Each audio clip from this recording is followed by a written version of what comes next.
ప్రపంచంలోనే అతిపెద్ద ఆధ్యాత్మిక సంగమం మహాకుంభమేళ. ఇది ప్రయాగ్రాజ్లో జరుగుతుంది. జనవరి 13 నుంచి ఫిబ్రవరి 26 వరకు నిర్వహిస్తున్నారు. ఈ మహోన్నతమైన కార్యక్రమంలో కోట్లాది మంది భక్తులు పాల్గొంటున్నారు. సాధారణ ప్రజలతో పాటు సాధువులు, అఘోరాలు, అఘోరీలు, ముఖ్యంగా నాగసాధువులు ఎక్కడెక్కడి నుంచో వచ్చి ఈ మహాకుంభమేళలో పాల్గొంటూ ఉంటారు. అసలు ఈ కుంభమేళ వెనుక ఉన్న కథ ఏంటి? పురాణాల ప్రకారం కుంభమేళకు ఉన్న విశిష్టత ఏంటి? అసలు ఈ కుంభమేళ ఎప్పుడు మొదలైంది? ఇలాంటి ఎన్నో విషయాలు తెలుసుకుందాం. పురాణాల ప్రకారం అమృత భాండం కోసం దేవతలు, అసురులు వాసుకిని మందర పర్వతానికి కట్టి చురుగుతూ ఉన్నప్పుడు కామధేనువు, కల్పవృక్షం, ఐరావతం ఇలా ఒక్కొక్కటిగా పుట్టుకొస్తాయి. దీన్నే మనము క్షీరసాగర మదనం అంటాము. ఈ క్రమంలోనే హాలాహలం కూడా బయటికి వస్తుంది. దీన్ని పరమేశ్వరుడు కంఠంలో దాచుకుంటాడు.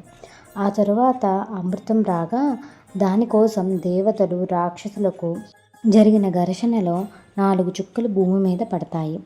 ఆ ప్రాంతాలే హరిద్వార్, ప్రయాగరాజ్, ఉజ్జయిని, నాసిక్ క్షేత్రాలు. ఇక్కడి పుణ్యక్షేత్రాల్లో పుణ్యస్నానం చేయటం వలన భక్తుల యొక్క పాపాలు తొలగుతాయని ప్రగాఢమైన నమ్మకం. అందుకే భక్తులు ఎక్కడెక్కడి నుంచో వచ్చి స్నానాలు ఆచరిస్తూ ఉంటారు. ఈ పుణ్యస్నానాన్ని ఆచరించడానికి దేవతలు సైతం భూమి మీదకి వస్తారట.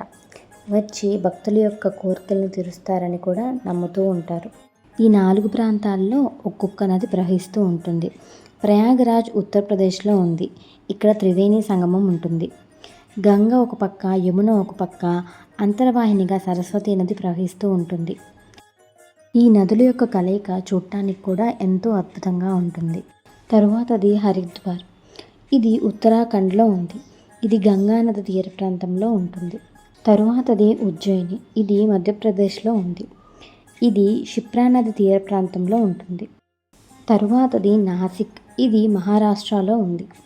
ఇక్కడ ప్రవహించే నది గోదావరి. మహాకుంభమేళలో మరొక ముఖ్యమైన ఘట్టం షాహీ స్నానం. ఈ స్నానము అతి ముఖ్యమైన పర్వదినాల్లో మటుకే చేస్తూ ఉంటారు. ఈ స్నానం రోజున సాధువులు, వారి యొక్క శిష్యులు ముందు స్నానం ఆచరించిన తరువాత సాధారణ భక్తులు స్నానాన్ని ఆచరిస్తూ ఉంటారు. షాహీ స్నానం ఉన్న రోజుల్లో సాధువులు వేదాదిగా తరలి వస్తూ ఉంటారు. ఊరేగింపుగా రావటం విశేషం. వారి యొక్క వాహనాలు అందంగా అలంకరించబడి ఉంటాయి.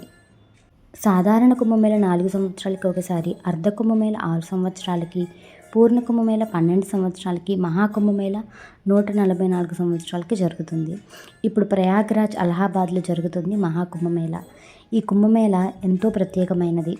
ఒక మనిషి తన జీవితకాలంలో ఒకసారే ఈ మహాకుంభమేళలో స్నానాన్ని ఆచరించగలుగుతారు. కుంభమేళను ఎన్నో ఏళ్ల తరబడి నిర్వహిస్తూ ఉన్నారు. 2027లో 70 మిలియన్ల భక్త సందోహం వచ్చింది. 2013లో 100 మిలియన్లు. ఇప్పుడు 2025లో 400 మిలియన్ల మంది భక్తులు పుణ్యస్నానాన్ని ఆచరిస్తున్నారు. ఈ కుంభమేళ అనేది కేవలం పుణ్యస్నానాన్ని ఆచరించడానికి కాదు, హైందవ ధర్మాన్ని కాపాడటానికి కూడా. ప్రపంచంలో ఎప్పుడూ ఎక్కడా లేనంత జనసందోహం ఈ మహాకుంభమేళలో మనం చూస్తున్నాము. ఇదండి నాకు తెలిసిన కొన్ని విశేషాలు కుంభమేళ గురించి. మీరు కనుక కుంభమేళకి వెళ్ళి ఉంటే కనుక అక్కడ విశేషాలని కింద కామెంట్ బాక్స్లో షేర్ చేసుకోండి. ఈ వీడియో నచ్చినట్లయితే తప్పకుండా లైక్ చేయండి, షేర్ చేయండి. Thanks for watching.